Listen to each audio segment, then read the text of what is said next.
Humarap naman kahapon sa Sandigan Bayan si dating DPWH Secretary Manuel Bunoan para dumalo sa pagdinig ng mosyon maalis siya bilang akusado sa kasong graft sa mga maanumalyang proyekto. Si Vel Custodio sa detalye. Nakasakay sa wheelchair nang dumating si dating Department of Public Works and Highway Secretary Manuel Bunoan sa pagdinig ng mosyon ng Office of the Ombudsman na amyendahan ng information o charge sheet sa kasong graft para maalis bilang akusado ang dating kalihim at magsilbing cooperative witness sa maanumalyang infrastructure projects. Mariing tinutulan naman ang kampo ni Senator Jinggoy Estrada ang mosyon.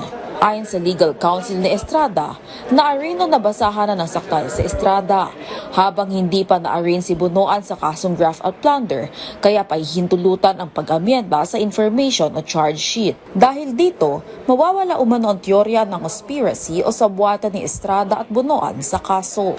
Kung papayagan ang mosyon, si Estrada na lamang ang matitirang akusado sa kasong may kaugnayan sa umano'y maling paggamit ng mahigit 213 million pesos na pondo ng DPWH para sa mga infrastructure projects sa Bulacan. Ayon naman sa prosecution, formal amendment lamang ang gagawin kaya hindi nito maaapektuhan ang mga karapatan ng akusado.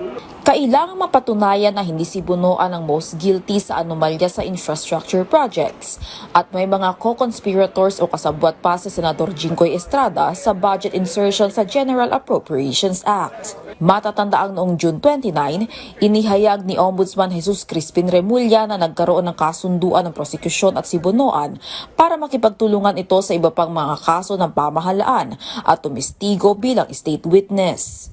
Wala pang pinal na desisyon at submitted for resolution pa ng Sandigan Bayan kung papayagan si Bunoan na tumayo bilang cooperating witness.